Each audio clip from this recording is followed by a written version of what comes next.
Chart signal trader. AmiBroker, TradingView இந்த மாதிரி sorting அப்ளிகேஷனில் சிக்னல்ஸ் ஜென்ரேட் ஆச்சுன்னா அந்த சிக்னல்ஸ் ஜென்ரேட் ஆன சிம்பிள்ஸில் ஆர்டர் எக்ஸிக்யூட் பண்ணுறதுக்கு தான் சார்ட் சிக்னல் ட்ரேடர். இதில் நீங்கள் ஃபஸ்ட்டு சிம்பிள்ஸ் ஆட் பண்ணணும். சிம்பிள்ஸ் ஆட் பண்ணுறது எப்படி நான் சொல்கிறேன். ஆட் சிம்பிள் பட்டன் கிளிக் பண்ணிங்கன்னா ஒரு விண்டோ ஓப்பன் ஆகும். இந்த விண்டோவில் இதில் சப்போர்ட் பண்ணுற சிம்பிள்ஸ் எல்லாமே இதில் இருக்கும். ஃபார் எக்ஸாம்பிள் SBIN ஸ்டாக்கில் ட்ரேட் பண்ணணும்னு நினச்சிங்கன்னா அந்த சிம்பிள் நேமை டைப் பண்ணுங்கள். ஆமி புரோக்கரில் என்ன சிம்பிள் நேம் இருக்கோ அந்த சிம்பிள் நேம் தான் டைப் பண்ணணும். ஏன்னா இது சார்ட் சிம்பிள் நேம். நீங்கள் எனக்கு சார்ட் சிம்பிள் நேம் தெரியாது, எனக்கு NSEயில் இருக்க சிம்பிள்ஸ் நேம் தான் தெரியும் அப்படின்னா நீங்கள் டைரெக்டாக அப்படியும் சிம்பிள்ஸை செலக்ட் பண்ணலாம். அதுக்கு ஃபஸ்ட்டு எக்ஸ்சேஞ்சை சூஸ் பண்ணணும். அதுக்கப்புறம் என்ன இன்ஸ்ட்ருமெண்ட்டில் ட்ரேட் பண்ண போகிறீங்க. ஸ்டாக்னால் ஸ்டாக் செலக்ட் பண்ணுங்கள், ஃபியூச்சர் இண்டெக்ஸ்னால் ஃபியூச்சர் இண்டெக்ஸ் செலக்ட் பண்ணுங்கள், ஃபியூச்சர் ஸ்டாக்னால் ஃபியூச்சர் ஸ்டாக் செலக்ட் பண்ணுங்கள். நான் இப்போ ஸ்டாக் செலக்ட் பண்ணுறேன். ஸோ ரிலையன்ஸ் சிம்பிள் நான் செலக்ட் பண்ணிட்டேன். அந்த சிம்பிளோடைய எக்ஸ்சேஞ்ச் டோக்கன் லாட் சைஸ் 1, ஈக்விட்டின்றதுனால லாட் சைஸ் 1 இருக்கும். இங்கே ரிலையன்ஸ்ன்னு செலக்ட் பண்ணதும் சார்ட்டில் என்ன சிம்பிள் நேம் இருக்கோ அந்த சிம்பிள் நேம் இங்கே வந்துடும்.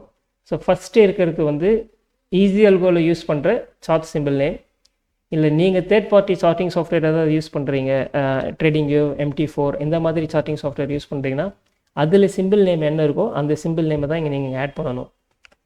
அந்த மாதிரி சார்ட்டிங் சாஃப்ட்வேர்லேருந்து சிக்னல் ஈஸி அல்கோக்கு வரும்போது அந்த சாஃப்ட்வேரில் என்ன சிம்பிள் நேம் யூஸ் பண்ணுறாங்களோ அந்த சிம்பிள் நேம் தான் ஈஸி அல்கோக்கு இன்ஃபர்மேஷனில் வரும். ஸோ நம்ம கரெக்டாக அந்த சிம்பிள் நேமை நீங்கள் இங்கே என்டர் பண்ணால் தான் சிக்னல் கரெக்டாக எக்ஸிக்யூட் பண்ண முடியும். ஸோ அதை டேக் கேர் பண்ணிக்கங்க.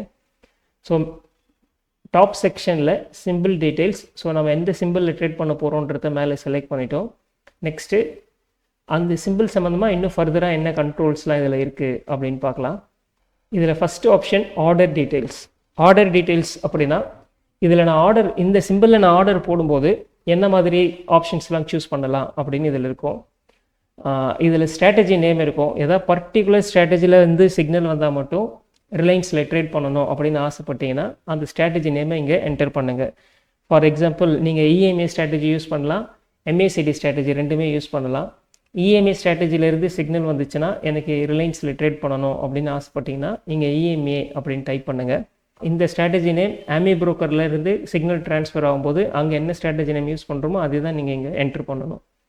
அது நான் இப்போ ஆமி புரோக்கரில் டெமோ காட்டும்போது அது எப்படி அந்த ஸ்ட்ராட்டஜி நேமை சேஞ்ச் பண்ணுறதுன்னு சொல்கிறேன்.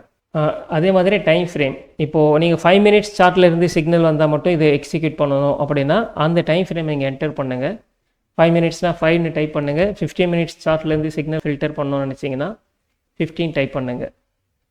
நீங்கள் எதுவுமே என்டர் பண்ணலை, இந்த ஸ்ட்ராட்டஜி நேம்லேயே எதுவும் என்டர் பண்ணலை, டைம் ஃப்ரேம் இந்த பாக்ஸை நீங்கள் எம்டியாக விட்டுட்டிங்கன்னா எந்த ஸ்ட்ராட்டஜிலேருந்து சிக்னல் வந்தாலும் ஈஸி அல்கோ எக்ஸிக்யூட் பண்ணணும். Next allowed signal type.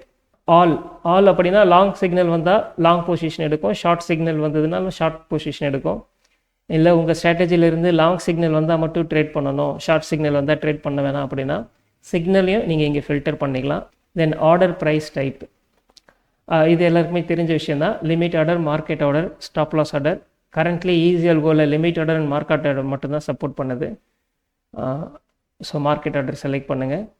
Minimum order quantity.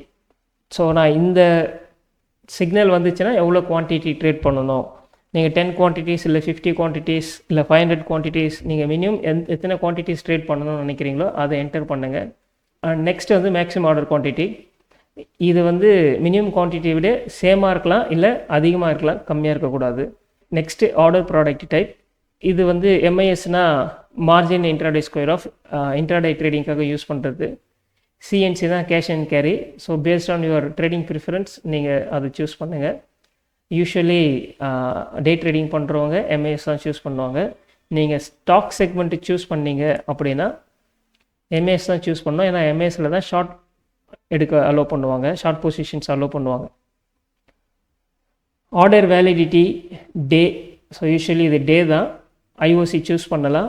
IOC ஆர்டர்ஸ்லாம் என்ன ஆகும் அப்படின்னா எக்ஸ்சேஞ்ச் உள்ள போன உடனே நீங்கள் கேட்குற ப்ரைஸ்க்கு கிடைச்சா எக்ஸிக்யூட் ஆகும், இல்லைனா கேன்சல் ஆகிடும். அதுக்கு பேர் இமீடியட் ஆர் கேன்சல். ஜென்ரலி இது டேன்னு தான் வைப்பாங்க order validity. Next maximum slippage. So maximum slippage use பண்ணுறீங்க அப்படின்னா மார்க்கெட் ப்ரைஸை விட நீங்கள் இங்கே எத்தனை பாயிண்ட்ஸ் இல்லை பெர்சன்டேஜ் மென்ஷன் பண்ணுறீங்களோ, இங்கே நான் 0.02% ஸ்லிப்பேஜ் செட் பண்ணேன்னா 100 rupees ஒரு ஸ்டாக் ட்ரேட் ஆகுது அப்படின்னா ஸோ 100 rupees and 2 பைசையில் தான் இது லிமிட் ஆர்டர் ப்ளேஸ் பண்ணோம். அந்த ஆர்டருக்குள்ளே கிடைச்சதுன்னா ஓகே, கிடைக்கலனா லிமிட் ஆர்டர் வெயிட் பண்ணோம். ஆர்டர் லைஃப் டைம் அப்படின்னா நம்ம இப்போ ஒரு லிமிட் ஆர்டர் போடுறோம், அந்த லிமிட் ஆர்டருடைய லைஃப் டைம் வந்து எத்தனை செகண்ட்ஸ் வெயிட் பண்ணணும் அப்படின்ட்டு. இப்போ நான் ஒரு லிமிட் ஆர்டர் போடுறேன், நீங்கள் ஆர்டர் லைஃப் டைம் 30 seconds போட்டிங்கன்னா 30 seconds வரைக்கும் அந்த லிமிட் ஆர்டர் எக்ஸிக்யூட் ஆகிறதுக்காக வெயிட் பண்ணோம். வித்தின் 30 seconds அந்த ஆர்டர் எக்ஸிக்யூட் ஆகலை அப்படின்னா கேன்சல் பண்ணிட்டோம் அந்த ஆர்டரை. ஸோ மினிமம் டைம் கேப் இது எதுக்குன்னா ஒரு சிக்னலுக்கும் இன்னொரு சிக்னலுக்கும் நடுப்புற மினிமம் கேப் எவ்வளோ இருக்கணும் அப்படின்றது இங்கே இன்ஸ்ட்ரக்ஷன் கொடுக்குறோம். ஃபஸ்ட்டு ஆமி ப்ரோக்கர்லேருந்து ஒரு பை சிக்னல் வருது. இங்கே நீங்கள் டைம் கேப் வந்து ஒரு 180 seconds மென்ஷன் பண்ணிட்டீங்க, அதாவது 3 minutes. லெஸ் தென் 3 minutesக்குள்ளே நெக்ஸ்ட் சிக்னல் வந்துச்சுன்னா ஈஸியாக அந்த சிக்னலை இக்னோர் பண்ணிடும். சில ஸ்ட்ராட்டஜிஸில் பார்த்தீங்கன்னா நெக்ஸ்ட் பாரில் சிக்னல் வரும். அந்த மாதிரி நெக்ஸ்ட் பாரில் வர சிக்னலை நீங்கள் அவாய்ட் பண்ணணும், நம்பர் ஆஃப் ட்ரேட்ஸ் ரெடியூஸ் பண்ணணும்னு நினச்சிங்கன்னா மினிமம் டைம் கேப் யூஸ் பண்ணுங்கள். ஆர்டர் டீட்டெயில்ஸில் இருக்கிற செட்டிங்ஸ் எல்லாம் எக்ஸ்பிளைன் பண்ணிட்டேன்.